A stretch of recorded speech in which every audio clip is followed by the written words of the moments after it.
The autofocus spin-off of Pawn Stars, Counting Cars, is one of the most popular car reality shows. Most individuals claim they rank them with Top Gear and others. Many credit Koker for the show's success, and some do.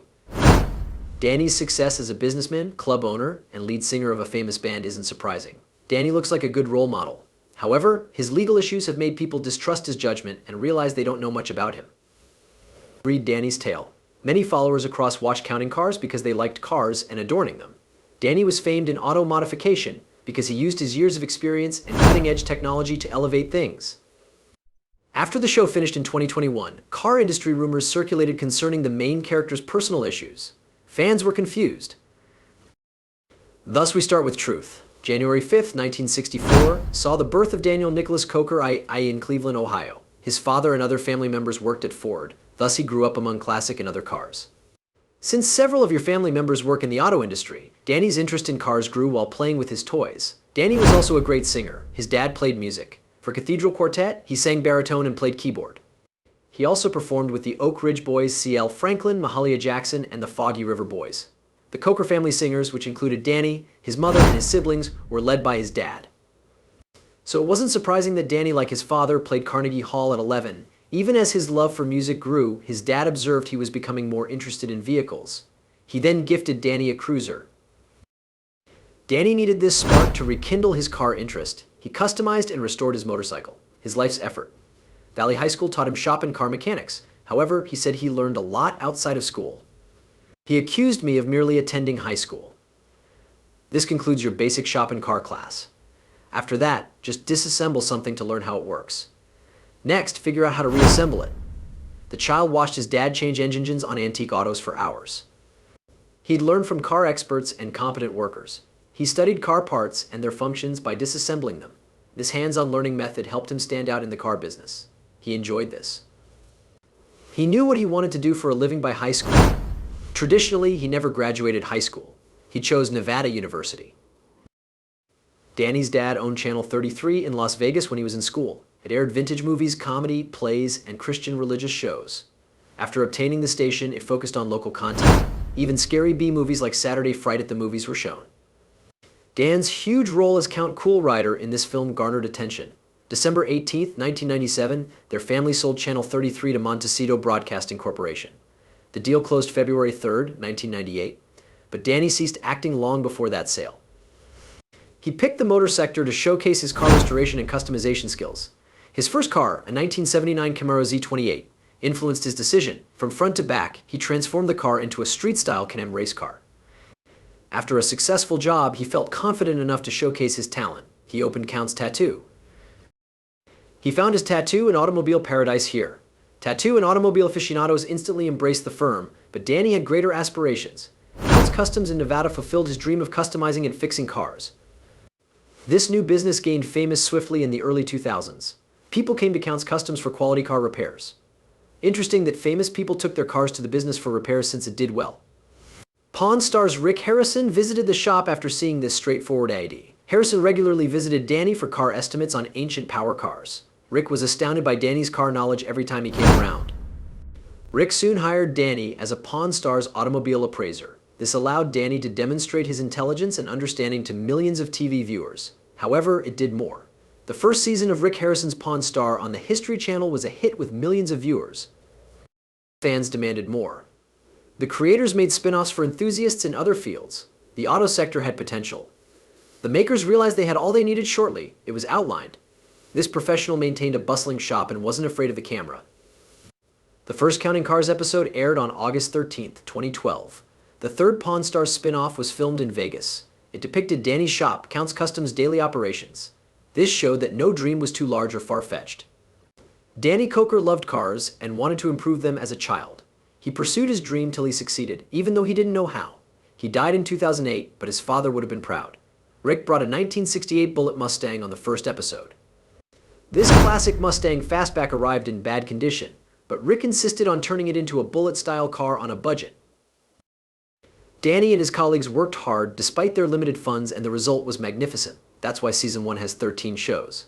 The end left fans wanting more. The second season had 26 shows, twice as many as the first. Clearly, people enjoyed it. Due to its success, a third season was ordered.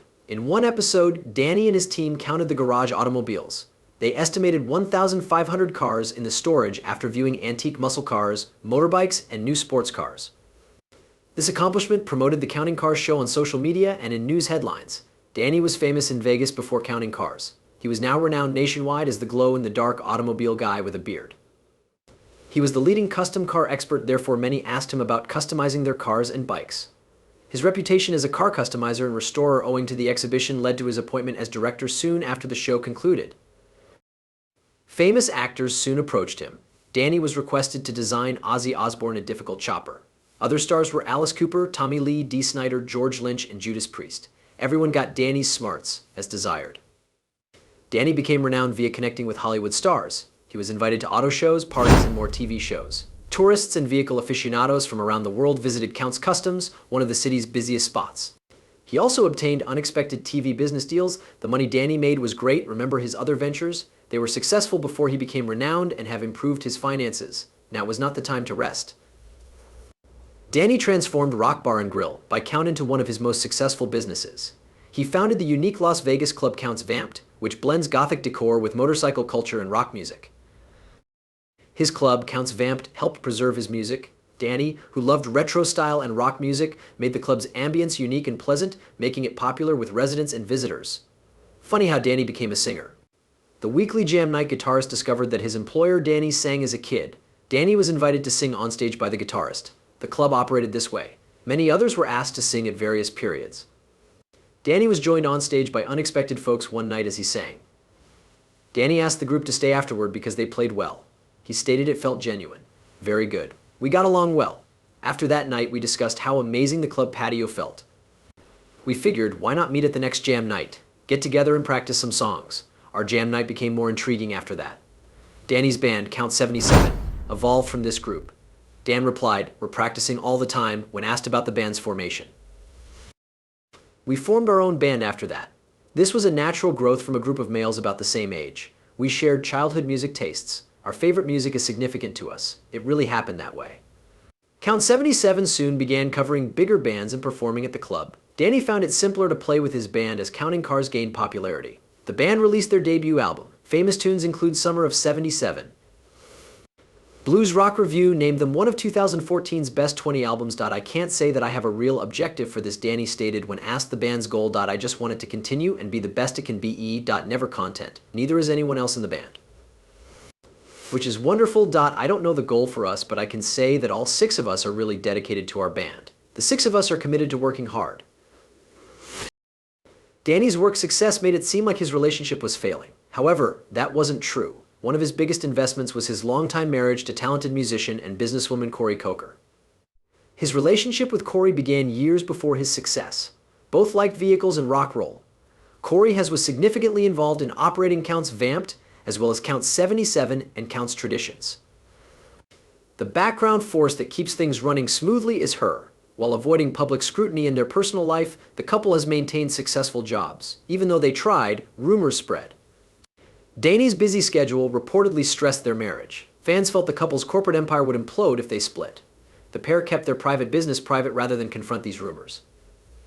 Also worrying fans were speculations that Corey suffered a health crisis and left Vamped briefly. Other online accounts said she died in a car accident.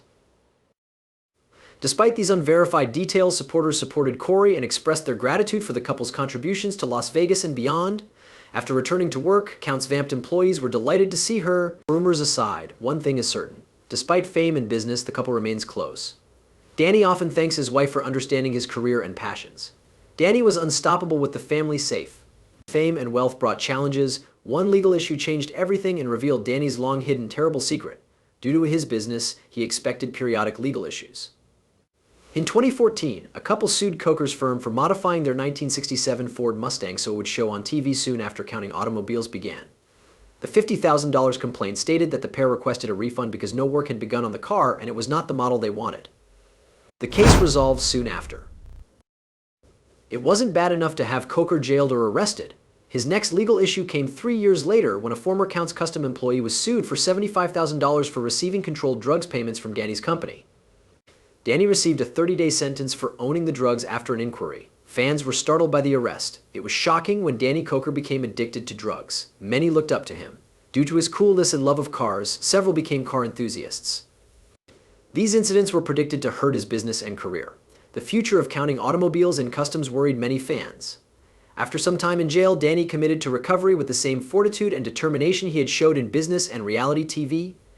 Since then, despite newer legal issues, he hasn't been arrested and has won back his clients' and followers' respect via his transparency and devotion to his recovery. Counting Cars ended in 2021 after 10 seasons and 184 episodes. Even though the show ended, it was praised for being one of History Channel's most successful. Fans waited for a season renewal, but none arrived. Since Danny owned Counts Customs, he created a method for fans to have a taste of the event. The official Counts Customs website offers daily free shop tours. The shop displays the show's most noteworthy builds. They constructed a museum there so fans could truly experience it. Fans say Counting Cars altered reality TV, especially automotive restaurants. New reality TV standards show this effect. Counting Cars' unique blend of car repair technicalities and team member stories was unusual. It took so long because of this. Danny is the only mechanic with 2 full-length albums, even though the program ended 3 years ago. His $14 million fortune includes over 100 personal vehicles, including 70 motorcycles and 55 cars, some of which he received from his father. He'd probably retire on a beach. No, Danny has redoubled his efforts to achieve his other ambitions. Some social media reports concerning his health spread. There is no sign that he is ill. Many sources say he's healthy. I just use Twitter, but he tweeted on X to protect his fans from crooks. My firms are on various platforms, but I'm solely on Twitter. Facebook and other platforms have bogus DK accounts. Not me. Do not believe it. Report it. He may not be on TV anymore, but his legacy lives on. His tale is inspiring. Danny worked to become what he is now because he had a desire and ignored all traditional roadblocks. He didn't make excuses or blame others when he fell and went to jail. He accepted responsibility and improved. And he did.